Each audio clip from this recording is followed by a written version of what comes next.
Hey there, Kayla from Forestside Farm and Gardens. We are in the middle of Fool's Spring right now, where it is sunny and it is warm, and it will not last. But today we're going to start our seeds. So today we're starting tomatoes, peppers, onions, Brussels sprouts, and a handful of flowers. We're going to do another bigger seed starting later in March, but we have got to get the hot weather crops like tomato and pepper into the seed starting racks today. So that's what we're up to. Let's start some seeds. So what I've got for my seed starting mix, to avoid fungal diseases like dampening off, I use coconut coir. Some people there's varying opinions about it. I like it because it's a byproduct of the coconut industry. Um, Maybe that doesn't make it super sustainable, but if there's going to be a byproduct, we might as well use it. So that's what I use as my sterile soil media.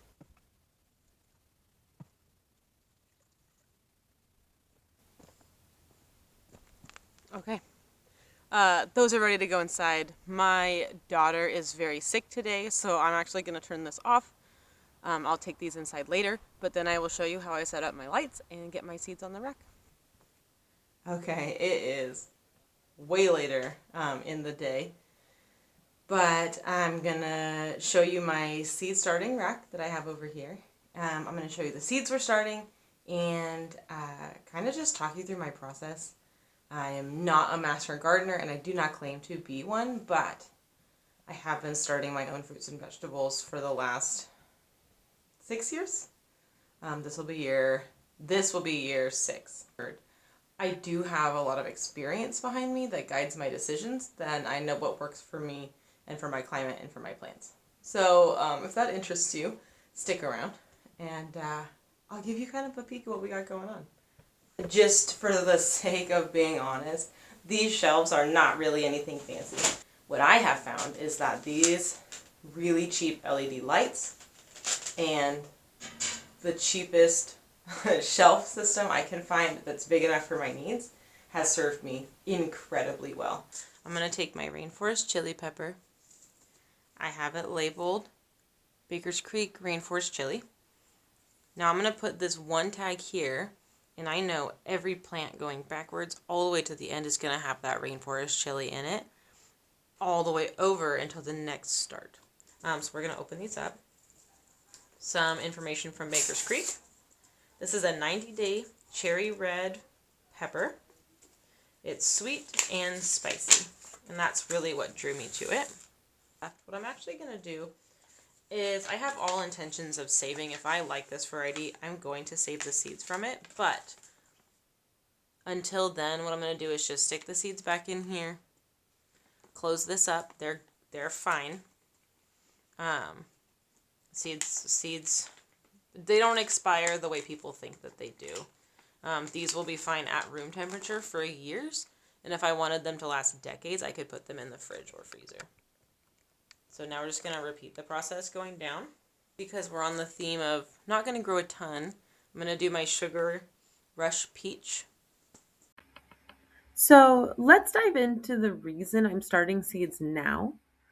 It's that all of these plants need to be started 6 to 8 weeks before my average last frost date. If you don't know what that is, you can go look it up in a farmer's almanac. Your region will have one. For me, I'm in zone 8B in Western Washington. And so our typical last frost date is the last week of April to the first week of May. I'm starting my peppers and tomatoes now because they have a long growing season. In my climate, they have to be started well in advance of that last frost date in order to produce a harvest because they need so many hot hours. In comparison to that, we're also starting Brussels sprouts today because they are also a long growing window plant. They need a lot of time, but they have to go outside and they have to produce before the weather gets too hot. So they're going to actually move outside and start hardening off well in advance of that last frost date. So it's just different. There's different reasons we're starting plants today, but ultimately it breaks down to every plant that is started today needs to be planted 6 to 8 weeks before the last frost date. So This video as is getting a little bit long. So I'm just going to go through, I'm going to do the exact same system to the rest of what I've got. Typically, like, normally I would do an entire tray of jalapenos. I don't know where I put my pots or my extra trays. So what I'm going to do is order some more. I really love these pots. I really don't like these trays. They're extremely flimsy. They break. You have to carry them a certain way or they fall apart. And I just don't like them, but I love these pots. So I'm going to order some more pots. I'm going to order some more trays. That way when it comes time to thin the seedlings, I will be able to have a whole tray of jalapenos, a whole tray of habaneros. So for now, I'm going to seed everything very similar to how I just did this. And then I'll show you what that looks like when I am done. Okay. The trays behind me are loaded up. I actually ended up changing from what I initially showed you. By the time I got done with the peppers, I realized I had onions, Brussels sprouts, flowers, and tomatoes to start, and I was running out of these pots. I don't want to put off starting the seeds any later than I already have. My plan was to start them last weekend. I did not want to put them off for another couple days to another week. So what I did was I really heavily overseeded every single pot. That is not going to affect the productivity or the health of the plant right now. If I was to do that and never split them up, it would lead to the plants competing for resources and being really small and being really leggy. What I'm going to do is wait for them to get their first set of leaves, and then I'll break them up into pots.